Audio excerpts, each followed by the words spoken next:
만나서 반갑습니다. 저는 박혜인 목사입니다. 죄송한데 소리 조금 줄여주실 수 있으신가요? 가능하신가요? 혹시 동산교회가 어디 있는지 아십니까? 정말 가까이 있습니다. 저쪽 보면 용주초등학교가 있어요. 저희가 이제 대로를 좀 건너가야 되지만 그 용주초등학교 앞에 조그만 이렇게 동산교회가 있습니다.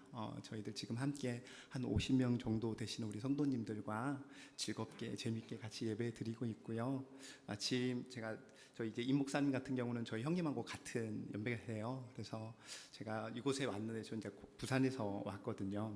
사투리를 쓰고 있지는 않지만 마지막 사역지가 부산이었습니다. 그래서 부산의 부전교회라는 곳에서 사역을 하다가 또 하나님의 부르심 따라서 또 이곳으로 오게 되었고, 또 그곳에서 우리 임 목사님을 만나게 되었는데 참 저희 형님처럼 참 따뜻한 목사님이셨어요. 그래서 우리 목사님 많이 또 가르쳐 주시기도 하셨고, 또 그러는 가운데 오늘 또 이 부족한 종이 이 자리에 와서 여러분들과 함께 좀 말씀을 나누는 게 가능할까라는 생각이 들었는데, 또 이렇게 자리를 내어주셔서 제가 만난 하나님, 또 우리가 찬양함의 의미가 무엇인지 여러분들과 좀 나누는 그런 시간 되었으면 좋겠습니다. 자, 여러분, 오늘 저희들이 147편입니다. 오늘 마지막 우리 찬양팀에서 찬양을 드렸지만 이 찬양이 어떤 찬양이죠? 저희들이 비준비하시니 라는 이 찬양입니다. 참 아름다운 가사를 내포하고 있는데, 이 가사가 어디에 근거한 말씀이냐면 오늘 이 시편에 근거한 말씀입니다. 여러분, 그 신자들이, 아니 믿지 않는 사람들조차도 가장 좋아하는 성경이 있습니다. 그게 어떤 성경일까요? 시편입니다. 시편은 누구나 한 번쯤은 물론 다 읽지는 못하였겠지만 시편은 누구나 한 번쯤은 그 말씀을 읽고 또 좋아하는 구절은 저희들이 밑줄을 치고 좋아하지요. 그런데 이 시편이 과연 총 몇 편으로 이어져 있지요? 시편은 총 150편으로 이루어져 있습니다. 그리고 권으로 따져보면 총 5권이 있어요. 몇 권이 있다고요? 네, 제가 이렇게 질문을 하더라도 여러분 좀 이해를 해주셨으면 좋겠는 게, 여러분 주무시는 게 조금씩 보이셔서 제가 깨우는 차원에서 여러분 말씀드리시니까요. 여러분 총 몇 권이 있다고요? 네, 5권이 있습니다. 총 5권의 성경이 있는데 150편. 그렇다고 저희들이 30개 나누진 않았습니다. 이 총 5편의 성경이 있는데 언제부터 시작하면 그 시작이요, 모세부터입니다. 그러니까 모세의 첫 시를 시작으로 해서 나중에 어디까지 포함이 되게 되냐면 포로기를 마치고 돌아오면서 제작한 시까지. 그러니까 정말 긴 시간 동안이에요. 이 정말 긴 시간 동안 내가 한번 시편을 제작해 보겠다라고 해서 만들어진 성경이 아니라 자신의 인생과 또 자신의 삶 가운데 다가오신 그 하나님, 또 때로는 고난이 저 깊은 곳에서 정말 터널과 같이 끝이 보이지 않는 그 끝점에 있을 때에 과연 내가 살아갈 수 있을까? 살아낼 수 있을까? 나는 과연 누구를 의지하며 살아가야 되는가? 그러한 고민과 번민에 있는 그 사람들의 입술을 통하여 하나님의 하나님 되심을 고백하는 그러한 여러 가지 시들이 모여져서 시편이 되었습니다. 그래서요, 이 시편의 저자는 가장 많이 쓴 사람이 누구지요? 네, 다윗입니다. 79편을 썼습니다. 150편 중에 79편을 썼으니까 정말 많이 썼잖아요. 그 외에 또 쓰신 분들인데 미상이 있습니다. 미상. 누구냐면 저자가 없는 거예요. 무려 49편 정도가 저자가 없습니다. 그러니까 그 믿음의 삶을 살아낸, 우리가 그분들의 이름은 잘 알지 못하지만 자신의 삶을 통하여 드러나신 그 하나님을 구구절절히 표현하고 찬양하고 때로는 탄식하며 눈물을 흘리며 썼던 그 시를 이제 편집을 하게 됩니다. 나중에 BC 한 2세기 전에 이제 다 편집을 하나하나 되는데 하나씩 시편을 이제 쫙 모으기 시작하는 거예요. 그러면서 그 시편의 배열을 놓기 시작하는데 이제 그렇게 5권을 배열을 했던 겁니다. 그럼 그렇게 5번의 배열을 하는데 보니까 이 150편의 내용들을 말 그대로 시잖아요, 여러분. 그래서 이 시를 보다 보니까 크게 2가지 내용이 있는 거예요. 그게 뭔지 보니까 첫 번째 애가입니다. 뭐라고요? 애가가 뭐죠? 슬플래입니다. 슬플래. 그러니까 슬픈 거예요. 슬픈 노래를 올린 거예요. 왜 슬플까요? 인생이 쓰잖아요.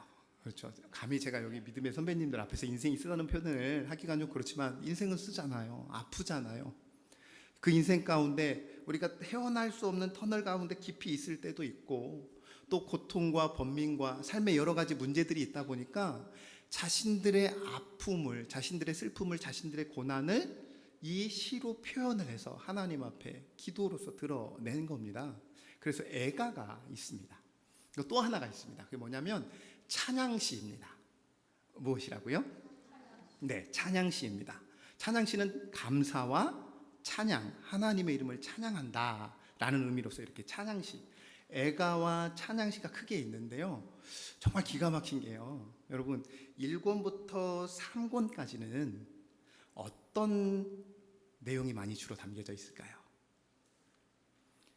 대부분이 다, 모든 게 다 그렇진 않지만 1권부터 3권까지는 애가가 주로 담겨져 있습니다. 물론 중간중간에 감사시와 찬양시도 있지만 주로는 무엇이 포함되어져 있냐면 바로 이 애가가. 왜요? 우리가 하나님 앞에 나아갈 때 우리의 슬픔을 가지고 나아가잖아요. 그러니까 우리가 아픔을 가지고, 슬픔을 가지고, 어려움들을 가지고, 삶의 문제들을 가지고 주님 앞에 토로하고 눈물을 흘리며 기도하는 그 애가가 구구절절히 담겼다가 이제 4권과 5권에는 뭐가 담겨져 있을까요? 찬양시로 바뀌기 시작합니다. 물론 그 안에도 애가가 있긴 하지만 찬양시로 바뀌어요. 그러니까 시편을 1편부터 150편까지를 쭉 읽어보면 어떤 의미가 있냐면 그 참으로 유한하고 참으로 연약하고 참으로 부족한 이 인간이 그 하나님 앞에 엎드려 그 하나님을 마주할 때, 그 영원하신 하나님을 마주함으로 인해서 그 임재 앞에 우리가 나아갈 때 그 영원하신, 무한하신 하나님께서 우리에게 부어주시는 그 은혜와 사랑으로 인하여 우리의 삶의 모든 문제는 다 사라지고 자신만 하나님 앞에 딱 대면하게 나니까 바로 무엇이 바뀌어요? 찬양으로 바뀌는 거예요. 그게 기도라는 거예요.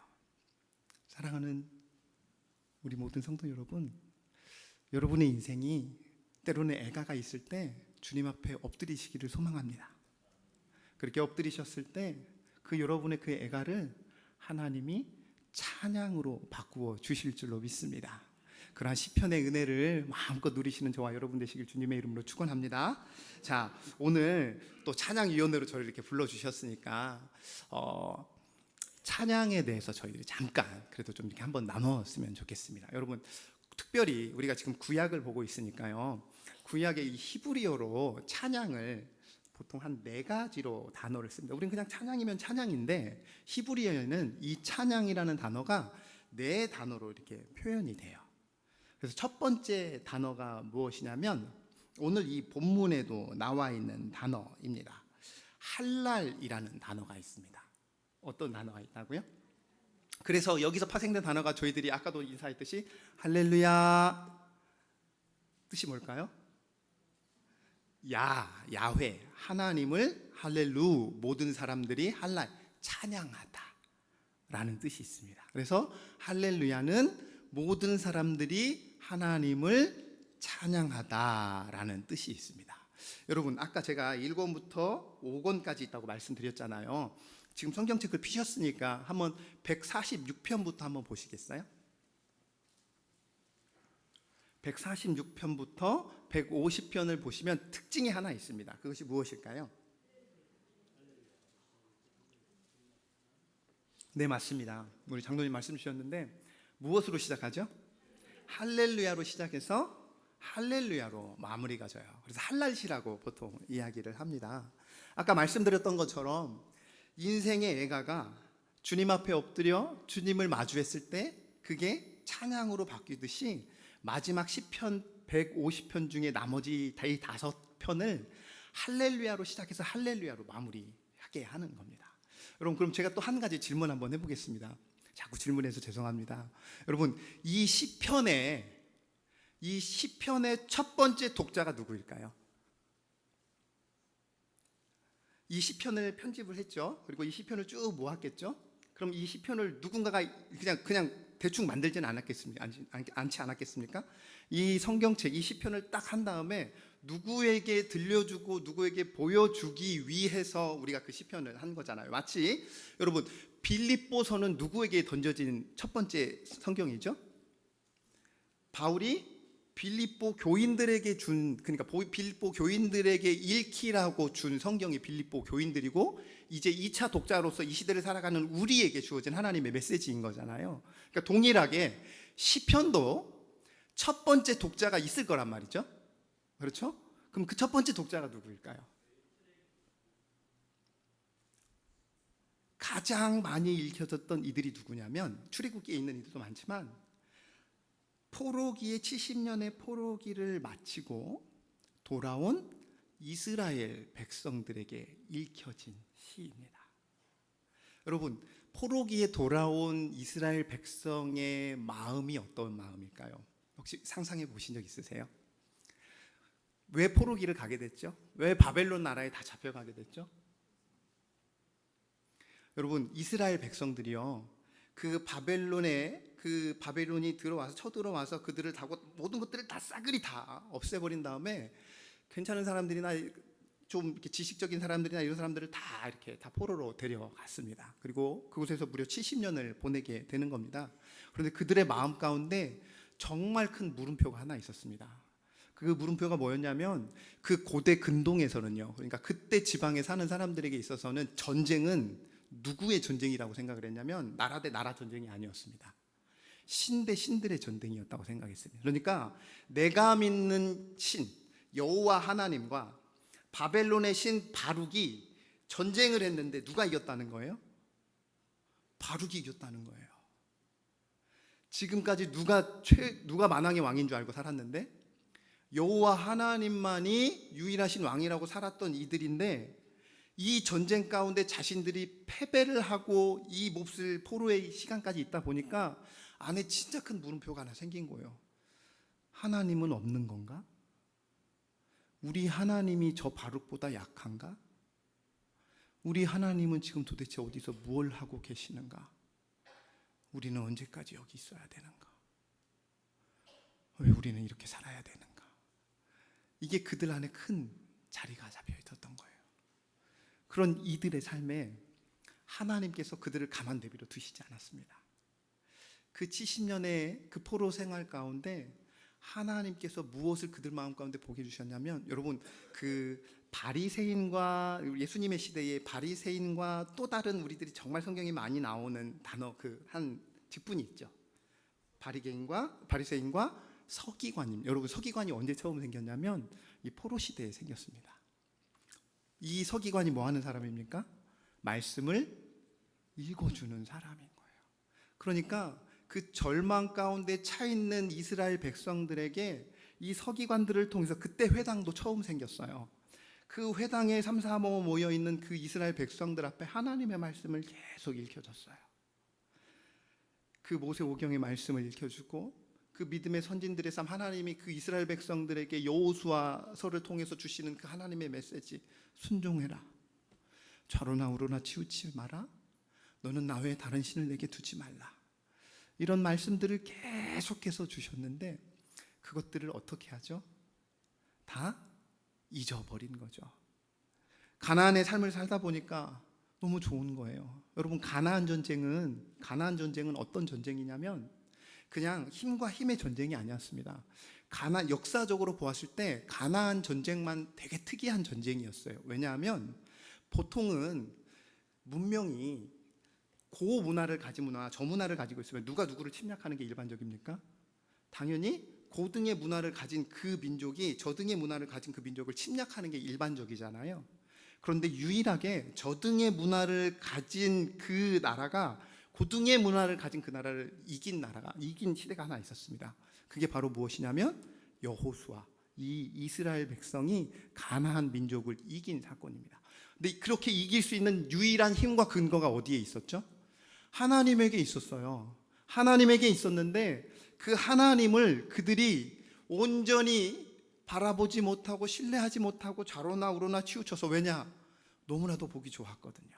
그 문화가, 그 아름다움이, 이생의 자랑들이, 육신의 정욕들이 자신들이 거부할 수 없을 만큼 결국 우상을 삼기 시작했고, 수많은 선지자들을 통해서 돌아오라, 돌아오라, 돌아오라, 오죽하면 호세아서를 통해서 또 고멜이라는 그 아내를 보여주면서까지 또 돌아오라 얘기했지만 결국 돌아오지 못했습니다. 결국 이 서기관들을 통해서 선포된 그 하나님의 메시지가 뭐였냐면 회개였습니다. 참회였습니다. 그리고 그 참회하는 가운데 70년이라는 하나님의 때가 딱 지나고 나서 이제 하나님께서 그들을 이스라엘로 딱 돌아오게 하신 거예요. 어떤 심정이었을까요? 모든 것을 다 경험한 거였습니다. 한때 흥에도 있어 봤고 정말 괜찮은 삶을 살았던 것 같다가 나라를 잃어버리게 되고 더 나아가 부모도 잃어버리게 되고 가족도 잃어버리게 되고 먼 타국에 와서 이곳에서 포로 생활을 하던 그 삶들, 그것들을 다 뒤로하고 다시금 돌아왔을 때의 그 심령이 어땠을까요? 아마 모르긴 몰라도 여러 가지 생각들, 그리고 역시 우리의 하나님 그분만이 우리의 전부구나 라는 것을 이 이스라엘 백성들은 깨달았을 것입니다. 이 생각을 가지고 오늘 이 본문을 다시 한번 바라봐 주셨으면 좋겠습니다. 이 174편은 지어진 시기를 대략 보면 2절에 여호와께서 예루살렘을 세우시다라는 표현 보면 이게 성전을 재건하는 거니까 딱 포로기 돌아와서 쓴 시거든요. 그러니까 이 시를 그렇게 쓴 후에 그 이스라엘 백성들에게 읽힌 거란 말이죠. 그러니까 이 시를 읽는 독자들은 이 시에 나타난 하나님이 어떤 분이신가를 쭉 그들은 전인적으로 완전 받아들일 수 있었던 겁니다. 자, 우리 한번 여기를 한번 보도록 하겠습니다. 우리 33장 우리 처음 1절부터 한번 보도록 하겠습니다. 우리 1절 다시 한번 읽어볼까요? 시작. 할렐루야. 우리 하나님을 찬양하는 일이 선함이요 찬송하는 일이 아름답고 마땅하도다. 아멘. 시작이 이렇습니다. 무엇으로 시작하죠? 할렐루야, 하나님을 찬양합니다 라고 시작하는데, 찬양하는 일이 어떤 일이냐라고 세 가지로 말씀하고 있습니다. 한번 말씀 보시면 첫 번째 무엇이냐면 선함이 있다. 찬양하는 일은 선함이다. 그리고 찬송하는 일이 아름답다. 그리고 찬송하는 일이 마땅하다라고 말하고 있습니다. 그러면 그냥 봤을 때 좋은 거구나, 그러니까 찬양을 해야 되겠구나 라는 의미보다는요, 여기서 선함이라는 단어의 원어를 보면은 토브라는 단어를 쓰고 있습니다. 근데 이 토브라는 단어는 아마 한 번쯤은 들어보셨을 텐데 어디서 쓰는 단어냐면 창세기에서 쓰는 단어예요. 누가 이 단어를 썼냐면 하나님이 쓰셨어요. 뭐 할 때 이 단어를 썼을까요? 6일간의 창조를 마치고 나서 하나님께서 매 일마다의 창조가 끝날 때마다 이 말씀을 꼭 하셨어요. 뭐였죠? 보기에 좋았더라, 좋았더라 라는 그 단어가 바로 이 토브라는 단어입니다. 그러니까 무슨 뜻이냐면 하나님이 지으신 창조의 목적대로 살아가는 그 삶이 선한 삶인 거예요. 그러니까 남들이 보기에 저 사람은 너무 나쁜 짓을 많이 했어, 저 사람은 누구를 죽였어, 저 사람 남의 것을 훔쳤어, 저 사람 악하네, 저 사람은 참 착한 일 많이 해, 저 사람은 선한 사람이구나. 성경은 그렇게 판단하지 않는다는 겁니다. 성경에서 말하는 선은 하나님이 지으신 창조의 목적대로의 사는 삶을 선한 삶이라 그러는 거예요. 왕들 가운데 선한 왕이라고 여기시는 요시야 왕이나 히스기야 왕이나 그런 왕들이 하나님 앞에 선하였다는 건 뭐냐면 하나님이 지으신 창조의 목적대로의 왕의 삶을 그는 살아냈다는 거예요. 그게 선한 삶인 겁니다. 오늘 여기서 말하는 하나님을 찬양하는 일이 뭐한 일이라고요? 선한 삶. 그러니까 지으신 존재가 마땅히 해야 될 일이 무엇이라는 거예요? 찬양이라는 겁니다. 사랑하는 성도 여러분, 오늘 찬양 많이 부르셨죠? 오늘 찬양 많이 부르셨죠? 오늘 바로 이 찬양이, 오늘 이 예배가 마친 후에 여러분들이 다시금 집으로 돌아가시는 그 길을 한번 생각해 보십시오. 그리고 일주일의 삶을 다시 한번 이렇게 쭉 돌아보십시오.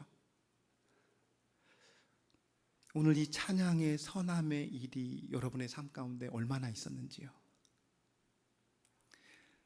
창조의 목적대로 지으신 내 입술 안에서 하나님을 찬양하는 일보다 나 자신을 드러내기에 급급했고 남을 비난하고 비판하기에 급급했으며 때로는 보지 말아야 될 것들과 말하지 말아야 될 것들을 내 입술과 내 눈과 내 생각을 통해서 그것들을 자랑하기에 바쁘며 살지는 않았는지요? 오늘 성경은 우리에게 이렇게 이야기하고 있습니다. 선함은 하나님이 지으신 존재의 목적 자체로 사는 삶이 그 삶인데, 우리 인간에게 선함이 무엇이냐면 하나님을 찬양하는 것입니다. 아멘이십니까? 사랑하는 성도 여러분, 하나님을 찬양하는 그 입술이 늘 어디서나 무엇을 하든지 하나님만 바라보시는 그 삶 되시길 주님의 이름으로 간절히 축원합니다. 여러분, 제가 아까 찬양이라는 단어가 히브리어에서 총 4단어가 있다고 말씀드렸는데, 그 첫 번째 단어가 무엇이냐면 바로 여기 있는 할랄이라는 단어예요. 그러니까 할렐루야에서 그 할랄 찬양하다. 근데 원래 뜻은 뭐냐면 자랑하다입니다. 어떤 뜻이라고요? 자랑하다입니다. 그러니까 자랑하는 거예요. 무엇을 자랑할까요? 하나님인 겁니다. 저희 둘째, 제가 아들이 셋이 있습니다. 아들이 셋이 있고 이번에 이제 뱃속에 또 조그만한 아이가 이렇게 하나 있는데, 저희 아내, 저에게 있어서 그리고 제 아내에게 있어서 가장 큰 기도 제목이 누구냐면 둘째입니다. 이 둘째가 위에서도 끼었고 밑에서도 이렇게 치고 올라오고 하다 보니까 굉장한 스트레스가 이렇게 많이 받거든요. 근데 이 아이가 늘 뭐에 목말라 있냐면 칭찬에 목말라 있습니다. 그러니까 첫째는 첫째 나름대로 자기 할 일을 막 해요. 근데 이 둘째는 형하고도 싸우고 동생하고 싸우고 형의 것도 뺏으려고 그러고 동생 것도 뺏으려고 하는 거죠. 그러니까 늘 저나 아내한테 제일 많이 혼나는 아이가 우리 둘째 아이입니다. 근데 이 아이가 이제 그러면서 스트레스가 있는지 뭐 있는지 잘 먹지를 않아요. 그런데 제가 이렇게 먹을 때마다 이렇게 계속 이렇게 박수를 쳐줍니다. 근데 어느 하루는 갑자기 오더니, 아빠 이 밥 다 먹었어 하고 밥 그릇을 다 가져오는 거예요. 제가 여러분 잘했다 이랬을까요? 아니죠. 아빠 너무 기뻐. 네가 이렇게 먹는 것만 보니까 아빠도 안 먹어도 될 것 같아. 나 너무 기뻐. 너무 배부르다 아빠. 엄마한테도 가서 자랑할까? 또 엄마한테 가서 자랑을 했겠죠. 사랑하는 성도 여러분, 할랄의 의미가 주님을 찬양합니다. 주님은 나의 전부 되십니다. 이 의미를 넘어서는 거예요. 전인적인 의미입니다. 나의 상황, 나의 환경, 그 모든 것에 구애받지 않고 어떤 상황에서도 내가 그 하나님이 나의 모든 것 되신다는 것을 내가 자랑하는 것, 그게 바로 그 찬양의 의미라는 거예요. 이게 첫 번째 할랄의 의미인 거고, 두 번째 찬양의 의미가 뭐냐면 이것도 들어보셨습니다. 야다라는 단어입니다. 야다는 뭐냐면, 여러분 두 손 높이 들고 찬양합시다 이렇게 하잖아요. 두 손을 높이 들다라는 단어가 히브리어로 야다예요. 그럼 이 두 손을 높이 들다가 히브리인들에게 어떤 의미가 있냐면 항복하다의 의미가 있습니다. 항복하다. 나는 전능하신 그 하나님의 존재 앞에 나는 무익한 종일 뿐이고 하나님만이 나의 전부 되십니다. 하나님 나를 받으시옵소서. 나는 당신 앞에 항복합니다. 이게 바로 두 번째 찬양의 의미입니다. 그리고 세 번째 찬양의 의미가 뭐냐면 바락이라는 단어가 있습니다. 바락. 이 단어도 세 가지 의미로서 쓰일 수 있는데, 바락은 하나님이 인간에게 바락하기도 하시고요, 사람이 사람에게 바락을 하기도 하고요, 사람이 하나님께 바락을 하기도 합니다. 그러니까 이 단어를, 그렇게 바락이라는 단어를 쓰는데 어떻게 쓰이냐면, 여러분 우리가 좀 용어를 분명히 할 필요가, 신자는 용어에 대해서 반드시 분명히 제대로 알아야 될 필요가 있는데요, 하나님께서 우리 인간들에게 축복하실까요? 복을 주실까요? 하나님은 우리에게 복을 주시는 분이십니다. 그러니까 용어를 사용하실 때 하나님은 우리에게 복을 주십니다. 그럼 축복은 누구가 누구에게 쓰는 거예요? 내가 같은 옆에 계시는 우리 성도님에게 이야기할 때 축복하는 겁니다. 이것도 같은 바락이라는 단어입니다. 그리고 마지막으로, 우리가 하나님을 축복하나요? 그러진 않잖아요. 그래서 쓰는 단어가 뭐냐면 송축이라는 단어를 쓰는 겁니다. 송축해 내 영혼, 그 찬양 있는 것처럼 이게 바로 송축이라는 단어인 거예요. 셋 다 어떤 의미를 가지고 있어요? 높여드리다, 라는 의미를 가지고 있는 단어입니다. 그리고 마지막으로 우리 찬양팀 하는 분들은 알겠지만 악기 중에, 기타라는 악기 중에 비싼 이 이름을 가진 기타가 하나 있어요. 자마르라는 기타가 있습니다. 이 자마르 뜻이 무엇이냐면 바로 찬양이라는 마지막 히브리 단어입니다. 근데 이 단어는 어떻게 쓰는 단어냐면 현악기를 가지고 찬양하다예요. 그러니까 모든 악기를 가지고 찬양하다입니다. 그러면 이 네 가지를 다 총체적으로 정리를 하면 찬양의 뜻이 무엇입니까? 자랑하고 높여드리고 항복하고 내가 하는 모든 것들을 다 한다면 그게 어떤 의미를 가지고 있을까요? 저랑 한번 같이 찬양 한번 드려볼까요?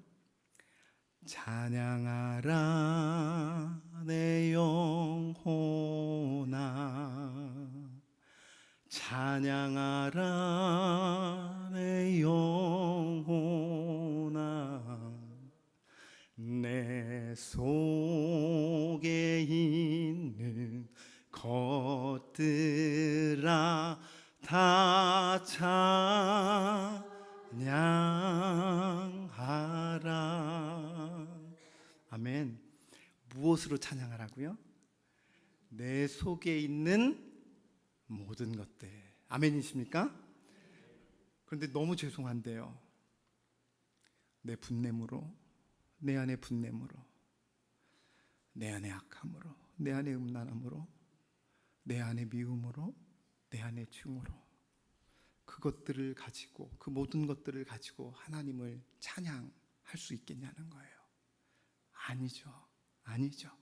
그러니 우리가 내 속에 있는 모든 것들을 하나님 앞에 찬양한다는 이야기는 항복하듯이, 그리고 하나님만이 나의 전부 된다는 듯이, 그리고 그분이 오늘 이 이스라엘 백성들에게 주셨던 내 인생을 돌아보니 나를 가장 선하게 가장 좋은 곳으로 인도하신 그 하나님을 보았기에 그분에게 내 모든 것을 다하여 찬양 드립니다 라는 오늘 이 고백이 있는 겁니다. 자, 이제 여기까지가 서론입니다 하면 여러분들 굉장히 이제 당황해 하실 거니까 이제 제가 오늘 말씀을 여러분들과 아주 간략하게 좀 이렇게 보도록 하겠습니다. 자, 보셔요. 왜 찬양해야만 하는가를 제가 여러분들과 하고 짧게 말씀을 좀 나누겠는데, 1절에서 찬양은 인간으로서 마땅히 지음받은 존재로서의 마땅히 해야 될 일이다, 그것이 우리에게 기쁨이다 라고 이야기를 했고요. 우리 2절과 3절 한번 같이 읽어보도록 하겠습니다. 2절과 3절입니다. 시작.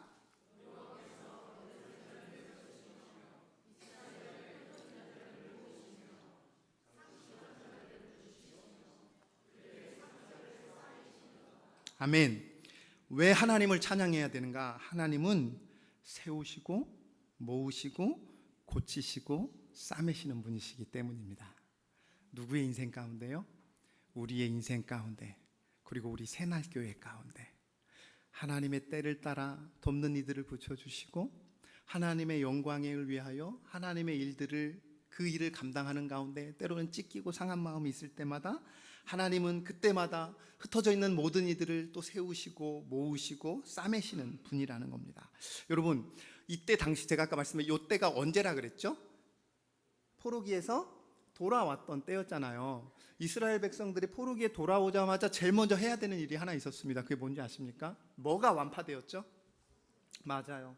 성전이 이스라엘 백성들에게 있어서 성전은 어떤 의미예요? 하나님의 임재를 나타내는 곳이에요. 그 하나님의 임재를 나타내는 곳이 완전하게 무너지다 보니까 당연히 이스라엘 백성들이 돌아왔을 때 무엇을 제우선순위로 삼았어요? 성전을 재건하는 일에 제1로 삼았어요. 그럼 하면 되죠. 근데 할 수 있었어요? 없었어요?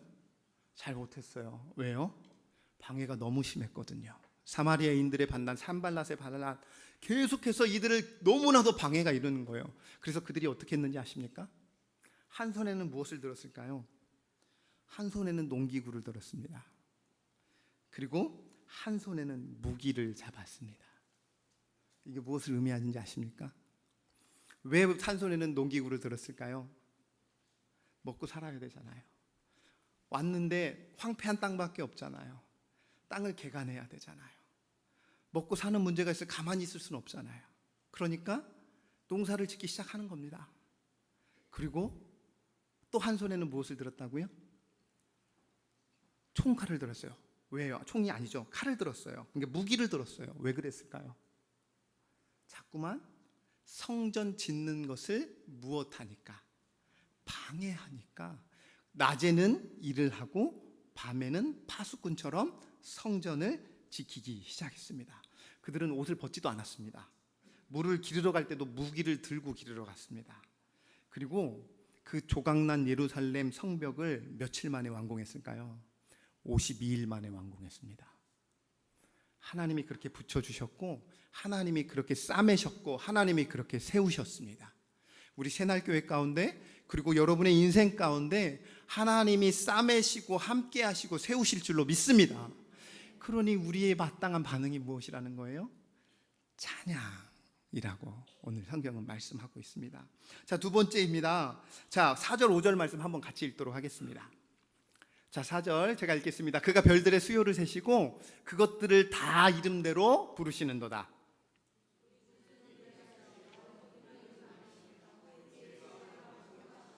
자, 여러분, 아까 2절과 3절에서는 무슨 얘기를 했냐면 싸맨다, 회복해 주신다라는 얘기를 하다가 갑자기요 다른 주제를 이야기하는 것처럼 얘기해요. 그게 뭐냐면 별을 세신대요. 그렇죠? 별을 세시고 또 그 이름들을 다 부르신다는 거예요. 이게 조금 맥락상 안 맞을 수 있는데요, 아까 다시 말씀드렸던 것처럼 이들은 바벨론이라는 나라에서 포로 생활을 하다 왔잖아요. 근데 바벨론의 특징이 있습니다. 여러분, 바벨론이라는 나라는요, 별들이 나라와 개인의 운명을 주장한다고 믿고 있었던 사람들입니다. 그래서 늘 별점을 받습니다. 그러니까 별을 보면서 점을 판단했던 거예요. 우리나라가 쇠퇴할 건지 망할 건지, 아니면 우리 가정이 흥할 건지 아닐 건지, 우리 일이 그럴지 아닌지를 별을 보고 점을 쳤던 사람들이 이 바벨론 사람들이었습니다. 그런 이들에게 이 4절 5절을 말씀하시는 거예요. 하지만 하나님께서 그 별들을 뭐 하시는 분이시다? 세시는 분이시라고 말씀합니다. 그 이름대로 다 부르시는 분이시라고 말씀합니다. 여러분, 여기 우리 청년분들 있죠? 이 온 우주에 별이 얼마나 있죠? 몰라요. 심지어 이렇게도 이야기해요. 우리가 아직도 그 별을 발견하지 못하는 이유는 뭐냐면 그 별이 광속으로 지금 우리 그 빛이 우리 가운데 쭉 오는데도 아직도 도착하지 않아서 우리가 그 빛을 못 본다 라고까지 얘기를 해요. 근데 그 말 맞거든요. 그러니까 얼마만큼의 별이 있는지도 모르고 그 거리가 얼마인지도 모르고 우리는 그냥 그저 그런 일 뿐인데, 누구는요? 하나님은 그 별을 뭐 하시는 분이시다? 세시는 분이시다. 그리고 그 모든 별들의 이름을 다 부르시는 분이시다. 그러니 우리 하나님은 위대하시며 능력이 많으시며 그의 지혜가 무궁하신데 하물며 내 인생을 회복시키지 않으시겠는가? 하물며 지금 나의 어려움을 하나님이 돌보지 아니하시겠는가? 하물며 그 전능하신 하나님이 내 삶의 문제조차, 이 문제보다 크신 하나님이 내 문제를 해결해 주시지 않으시겠는가? 하나님이 바람 한 번만 불면 아무것도 아닌 이 일에 나는 왜 염려하는가? 나는 왜 주저앉아 있는가? 나는 그 염려하고 주저앉아 있는 그 시간에 나는 무엇하며 살아야 되는가? 그 하나님을 찬양하며 사는 거라는 겁니다. 사랑하는 성도 여러분, 이제 마지막 하나만 더 이야기하고 제가 조금 정리를 할 텐데요, 찬양을 해야 되는 그 세 번째 이유가 무엇이냐? 우리 7절과 9절 말씀 한번 같이 읽도록 하겠습니다. 제가 7절 읽겠습니다. 감사함으로 여호와께 노래하며 수금으로 하나님께 찬양할지어다. 8절 읽어주십시오. 네.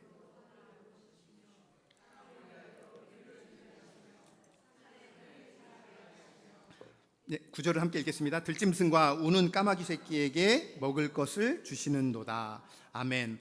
방금 전에 제가 말씀드렸던 것처럼 그 온 우주를 세시는 하나님이 오늘 여기서 보시면은 8절과 9절 말씀 한번 보겠습니다. 여러분, 들짐승과 우는 무엇이요? 까마귀 새끼라는 겁니다. 여러분, 생뚱맞게 여기다 까마귀 새끼라는 단어를 썼어요. 왜 그랬을까요? 여러분, 이 까마귀는요, 이들에게 있어서, 이 유대인들에게 있어서 까마귀는 새끼를 낳자마자 버리는 동물로 여겼습니다. 그러니까 이들한테 까마귀는 부정한 새라고 여겼던 거예요. 그러니까 까마귀 새끼는 아무에게도 이 땅에 딱 태어났는데 아무에게도 부모에게도 버림받고 아무에게도 관심의 대상이 되지 못하고 그냥 오히려 부정하다고 여겨서 꺼림의 대상인데 심지어 어미에게까지 버림받는 그 존재인데 하나님께서는 그것들을 위해서도 뭐 하신다? 먹이신다는 거예요. 하물며 그가 보기에 좋았다 여기시는 그의 사랑하는 자녀들을 먹이시지 아니하겠냐는 거예요. 그러니 우리의 입술에서 찬양이 떠나서는 되겠냐는 거예요. 오늘 그 말씀을 우리 가운데 주시는 겁니다. 사랑하는 성도 여러분, 제가 우리 교회에 이제 부임한 제가 10월 29일 날 왔습니다. 그러니까 오늘이 13일이니까 6일만 지나면 제가 우리 교회에 온 지 딱 1년 정도 됐거든요. 여기 계신 우리 새날교회 성도님들께서도 우리 임 목사님 오셨을 때 정말 전심전력으로 힘을 다해서 많이 도우셨겠지만 저희 교회 성도님들도 참 많이 도우고 계시고 지금도 도와주고 계시고 제가 78년생입니다. 그러니까 말띠거든요. 그러니까 나이가 우리 성도님들에 비해서는 제가 섬기는 우리 성도님들에 비해서는 아들뻘 되는 그런 나이인데 그래도 목사라 하여서 참 많이 섬겨주시고 또 제가 이거 하자 하면은 주저하지 않으시고 이렇게 다 반응해 주시고 그러셔요. 그러다 보니까 올해 저지른 일이 참 많았어요. 저희 교회 표어가 뭐냐면 만물을 충만케 하다입니다. 만물을 충만케 하다. 그러니까 왜 만물을 충만케 하다이냐면 에베소서 말씀인데요. 그리스도께서 이 세상을 지으셨잖아요. 그러니까 하나님께서 창세전에 계획하시고 그리스도께서 그의 말씀으로 이 땅을 세우셨잖아요. 그러면 이 땅에 뭐가 충만하죠? 제가 조금 다른 예를 들어볼게요. 자, 제가 우리 교회 와서 여기저기 손을 안 댄 데가 없습니다. 진짜 여기저기 손을 다 댔어요. 그러면 우리 성도님들이 볼 때마다 요거 누가 했어요? 요거 목사님이 해놨네? 저거 목사님이 해놨네? 저거 목사님이 해놨네? 저거 목사님 다 이렇게 얘기하실 거 아니에요? 그렇죠? 그러니까 가는 데마다 다 뭐가 있어요? 저의 손길이 있잖아요. 하나님께서 그리스도께서 이 모든 만물을 말씀으로 창조하셨다는 건 이 모든 만물 가운데 누가 충만하다는 거예요? 네, 그리스도가 충만하다는 거예요. 그리스도가 충만한 거예요. 하나님이 지으신 이 땅 가운데 그리스도가 충만해요. 그러니까 만물을 충만케 하는데 문제가 뭐냐면 죄가 들어왔잖아요. 죄가 들어오면서부터 그 만물을 충만케 함이 다 사라지고 죄가 이 땅을 다스리기 시작했는데 예수 그리스도의 십자가의 죽으심과 부활하심으로 말미암아 새 창조가 이 땅 가운데 임하게 되고 그 하나님의 나라가 다시금 이 땅 가운데 교회를 통하여 이루어지는 거잖아요. 그러니 그 교회는 머리 되시는 그리스도를 바라보고 그 만물을 충만케 하는 그 그리스도의 사역이 이제 그의 몸인 누구를 통해서? 교회를 통해서 이루어지는 겁니다. 여러분을 통해서 그리스도의 충만이 이루어지는 거예요. 그 사명을 감당하겠다. 1년 내내 엄청 뛰어다녔어요. 그러다 보니까 뭐가 부족하기 시작할까요? 뭐 제가 뛰어다닌다고 그게 다 아니잖아요. 당연히 교회를 하다 보고 뭐를 하다 보고 이제 그 만물을 충만케 하는 사명을 감당하려고 선교도 어떻게든 더 해보려고 하고 또 구제도 어떻게든 더 해보려고 하고 전도도 어떻게든 더 해보려고 하고 막 하다 보니 자연스럽게 어떻게 돼요? 교회가? 재정이 빵꾸 나기 시작하겠죠. 그렇죠. 그건 당연한 거잖아요. 당연히 이 새날교회보다 저희 교회가 작으니까 재정이 당연히 적잖아요. 그리고 이미 정해놓은 예산들은 있고 그래서 저희가 요즘 계속 전도해달라고 계속 전도를 이렇게 나가고 있는데 제가 전도지를 이렇게 이제 저희들이 인쇄를 해놓고 따고 있는데 전도지가 점점 주는 거예요. 여러분 전도지가 주면 좋아해야 되잖아요. 근데 제가 전도지가 주니까 제 마음에 염려가 생기는 거예요. 다음부터 전도지 한 장만 주고 내보내야 되나? 왜요? 예산이 없잖아요. 예산이 없잖아요. 복음은 전해야 되겠는데. 그러니까 말은 못하고 하나님 앞에 계속 끙끙대는 거예요. 하나님 어떡하죠? 다음 주에는 2장만 내보낼까요? 다음 주에는 어떻게 할까요? 어떻게 할까요? 또 저희들 없는 돈을 또 막 모아서 내년에 또 선교 가기로 했어요. 선교를 막 가려고 하는데 뭐 선교는 땅 파면 가나요? 아니잖아요. 비행기 값도 들고 뭐도 다 들잖아요. 그래서 제 안에 하나님 가자고는 했는데 저희들이 걸어가야 되나요? 캄보디아까지. 어떻게 해야 될까요? 배를 타고 가자니 한 달은 넘게 걸릴 것 같고 이걸 어떻게 하면 좋을까요? 계속 하고 있는데 오늘 여기 있는 말씀처럼 하나님 까마귀 새끼에게도 먹이시는 그 하나님이 있는 것처럼 제가 그렇게 높여주고 같이 기도할 때마다 정말 생각지도 못한 분들을 통해서 전화가 와요. 그리고 딱 필요한 만큼을 하나님 주셔요.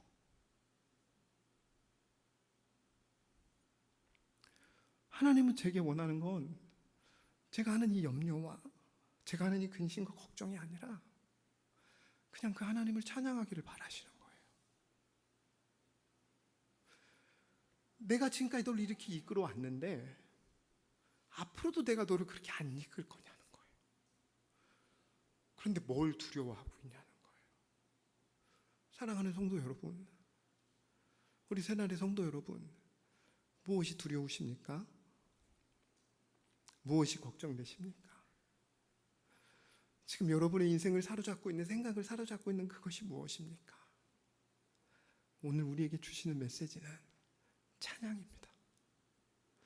마땅한 일, 나를 그렇게 이끌어 오셨으니 앞으로도 그렇게 이끌어 가실 거다. 이 믿음의 고백 안에 드리는 우리의 하나님께 올려드리는 그 찬양. 그래서 여기서 무엇이라 말씀합니까? 그가 무엇을 준비하신다고요? 비를 준비하신다는 거예요. 이른 비와 늦은 비를 통해서 하나님은 여러분의 인생 가운데 우리 새날교회 가운데 준비하실 줄로 믿습니다. 그러니 그 하나님을 전심으로 찬양했으면 좋겠어요. 전심으로. 나는 지금 죽을 것 같아. 나는 지금 애가지만 내 인생은 애간데 곧 하나님이 찬양시로 바꾸어 주실 줄로 믿습니다. 그것을 바라보고 그 하나님을 더욱더 힘있게, 특별히 제가 우리 찬양팀에게 부탁하는 건요, 여러분, 제가 저의 치부를 한 가지만 살짝 말씀드리면요, 제가 지금 나이가 이제 46, 7 정도 됐는데 제가 부르심을 좀 늦게 받았어요. 저는 모태신앙이거든요. 저희 형님은 선교사님이시고 저희 아버님 장로님이시고 저희 어머님은 전도사님이셨어요. 그리고 저는 되게 못된 신앙을 가진 아이로 자랐었거든요. 교회는 교회대로 너무 익숙하여서 마치 우사와 같은 삶을 살았던 저였는데 그 하나님께서 제 마음대로 살아갔던 그 35년의 인생 가운데 하나님이 먼저 다가오셨어요. 제가 정말로 좋아했던 게 뭐였냐면 가무였어요. 사람들과 만나서 노는 것들을 너무 좋아하고 노래 부르는 것도 너무 좋아하고 정말 그런 것들을 즐기며 살았었는데 하나님이 저를 딱 부르시더니 내가 너를 목사 삼겠다는 거예요. 와, 정말 쓰러지는 줄 알았습니다. 저는. 왜냐하면 제가 봤던 목사의 삶은 너무 아니었거든요. 가난해서. 저는 어렸을 때 저희 아버지가 장로님이시고 어머님이 전도사님이 계시면 저희 어머님이 왜 전도사님이 되냐면 장로님이신 아버지가 장로 되기 전에 세상을 너무 좋아했거든요. 그러니까 두 분이 이게 너무 싸움이 나니까 저희 어머님이 하는 건 아버지가 술 드시고 오시면 성경 가방 딱 들고 바로 그냥 교회로 그냥 가는 거였어요. 그리고 밤새 울부짖으며 기도하는 가운데 그렇게 기도하다가 아침에 오면은 아직 아버지 술 깨고, 저희는 아버지는 한량 같은 사람이어가지고요, 술만 안 드시면 천사예요. 술만 드시면 사람이 변하는 분이었고 세상을 향해 그렇게 살았던 사람. 그러니까 엄마가 기도하는 가운데 기도하다 보니 말씀을 더 보게 되고 말씀을 사도하다 보니 어느덧 하나님이 그 영혼들을 보여주시게 되고 하면서 전도사님이 되셨거든요. 저희 어머님이 전도사 사역을 시작하기 시작하면서 저희 아버지의 인생이 바뀌기 시작했어요. 그리고 저희 아버지가 그 세상을 향해 열심을 살았던 그 모든 것을 교회를 향하여 열심을 내기 시작하더니 저희 어머님이 아버지 직장 때문에 4군데의 지역을 다니기 시작했는데 가는 곳곳마다 교회가 건축을 하기 시작했거든요. 아버지가 다 건축 하나하나마다 다 관여하셨어요. 그렇게 하게 하셨어요. 너무 하나님께서 기뻐하셨는데, 그리고 형도 그렇게 선교사님을 봤는데 저는 그게 너무 싫었어요. 가난했잖아요, 목사의 삶이. 저는 가난한 목사가 싫습니다. 저는 그런 목사 되고 싶지 않습니다. 그러니 저를 다시는 부르지 마십시오. 그렇게 거절을 했었거든요. 그런데 하나님께서 제게 딱 이 말씀을 주시는데 제가 그냥 엎드렸어요. 그 말씀이 뭐냐면 시편 34편 1절에서 4절 말씀이에요. 우리 한번 같이 읽어볼까요? 시작. 내가 여호와를 항상 송축하며 내 입술로 항상 주를 찬양하리이다. 내 영혼이 여호와를 자랑하리니 곤고한 자들이 이를 듣고 기뻐하리로다. 나와 함께 여호와를 광대하시다 하며 함께 그의 이름을 높이세. 내가 여호와께 간구하매 내게 응답하시고 내 모든 두려움에서 나를 건지셨도다. 아멘. 어떤 말씀이었냐면 2절 말씀이에요. 한 번만 더 보여주시겠어요? 혜인아, 넌 나 자랑만 해. 그러면 곤고한 자들이 듣고 기쁨으로 주님께 돌아올 거야. 제가 이 말씀에, 왜냐하면 제가 곤고했었잖아요. 곤고한 삶을 살았잖아요.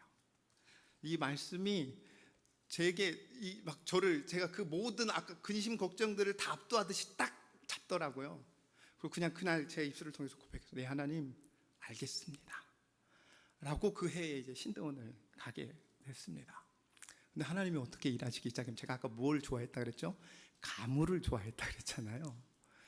근데 가는 그 모든 교회에 가서 계속해서 저를 찬양팀으로 세우시는 거예요.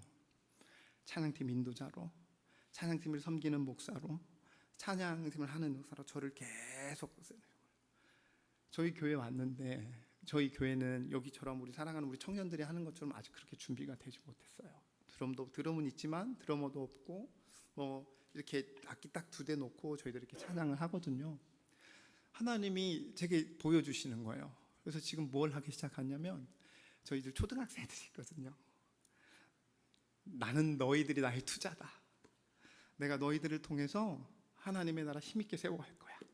그래서 지금 그 아이들과 함께 찬양팀을 시작했어요. 저는 이루실 거라 믿습니다. 그렇죠?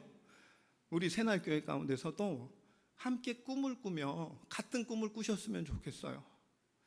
1km도 되지 않는 그 교회 가운데 제가 할 수 있는 모든 것들이 있다면 이 교회를 향하여 제가 할 수 있는 모든 것들을 도울 거고요. 우리 이 목사님도 당연히 그래 주실 거라 저는 믿고요. 또 우리 성도님도 그럴 거라 믿습니다. 그렇게 함께 하나님을 자랑하면 이 지역에, 저기 말도 안 되는 저 큰 건물 있잖아요. 정말로 제가 자랑해요. 우리나라에서 제일 큰 게 우리 앞에 있다고. 저 곤고한 자들이 이것을 듣고 주님께 기뻐 돌아올 줄로 믿습니다. 그러한 사명 힘있게 감당하시는 저와 여러분, 그리고 우리 찬양위원회 되시길 주님의 이름으로 간절히 축원합니다. 우리 한번 이 찬양 한번 드려볼까요? 방금 제가 드렸던 이 말씀을 기억하면서 우리 비준비하시니 한번 찬양 드렸으면 좋겠습니다.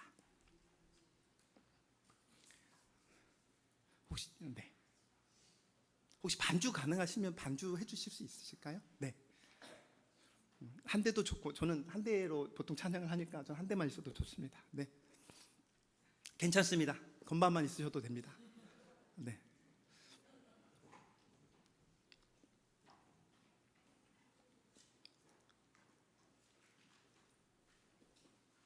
가사 한 절 한 절을 여러분 한번 마음에 새기면서 이스라엘 백성들의 마음들, 오늘 그리고 제가 전해줬던 그 마음들, 그리고 여러분의 인생 가운데 일하셨던 그 하나님의 그 하나님 되심, 그 내용들을 기억하면서 한번 같이 찬양하도록 하겠습니다.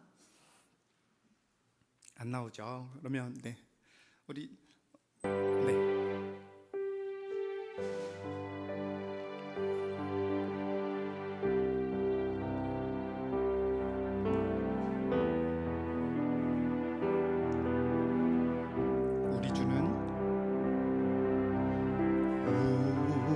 우리 주는 위대하며 능력이 많으시도다. 그의 지혜 무궁하며 인자는 영원하도다. 상한 자들 고치시 저를 싸매시도다. 별들의 수를 세시며 이름을 붙이셨도다. 그가 구름으로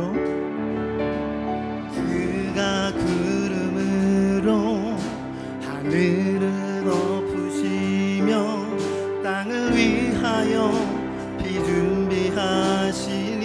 한 번 더 고백할까요? 그가 구름으로 하늘을 덮으시며 땅을 위하여 비 준비하시니.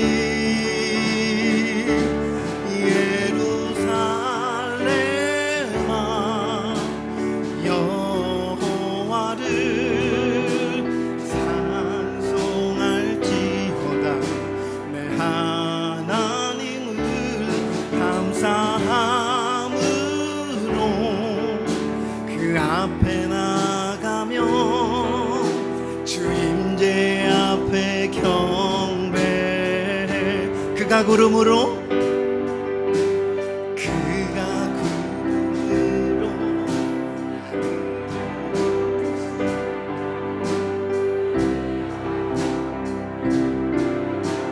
아멘. 그가 구름으로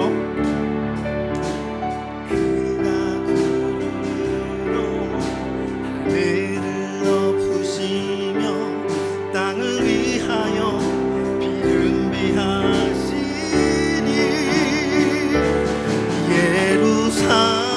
예루살렘아 여호와를 찬송할지어다. 내 하나님을 감사함으로 그 앞에 나가며 주 임재 앞에 경배. 우리 여러분들로 하나만 고백할까요? 예루살렘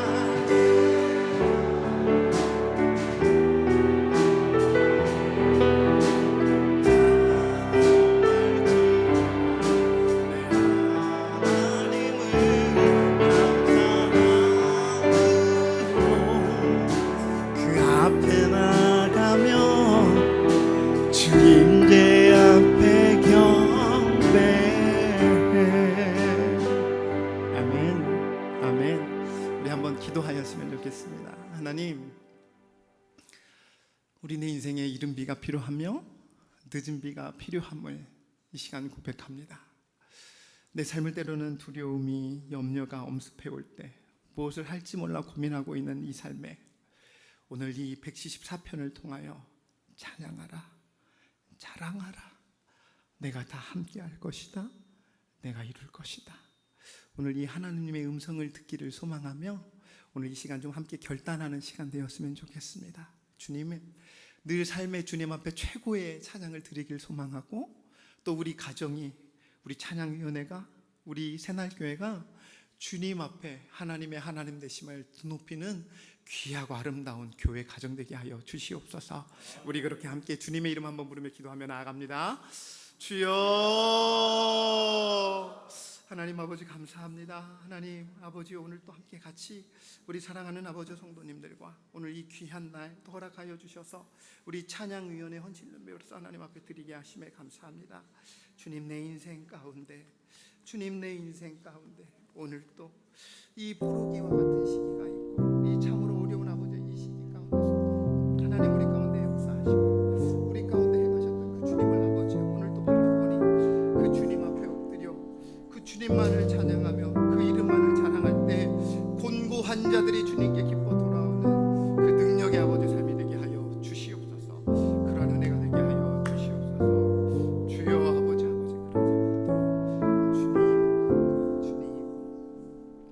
주님 아버지 감사합니다. 하나님, 자기를 경외하는 자들과 그의 인자하심을 바라는 자들을 기뻐하시는도다 말씀하신 그 주님, 내 인생에 주님 부르시는 그날까지 주님만 자랑하며 또 주님만 드높이며 살아가게 하여 주시옵소서.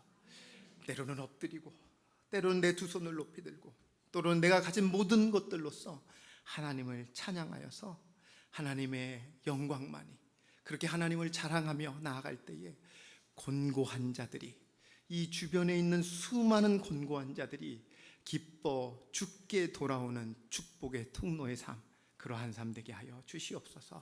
그러한 찬양위원회 되게 하여 주시옵소서. 우리 하나님께서 새날교회 많이 사랑하시는 줄로 믿습니다. 우리 귀한 목사님과 우리 사랑하는 성도님들 모두 주 안에서 하나가 되어서 그 만물을 충만케 하는 그 사명을 감당함에 부족함 없게 하시고, 돕는 자들을 붙여주시고, 때로는 재정이 필요하다면 하나님 재정의 은혜를 하나님 더하여 주셔서 마음껏 주의 일 감당할 수 있도록 은혜의 은혜 더하여 주시옵소서. 감사드리오며 우리를 구원하신 우리 주 예수 그리스도의 이름으로 기도드리옵나이다. 아멘.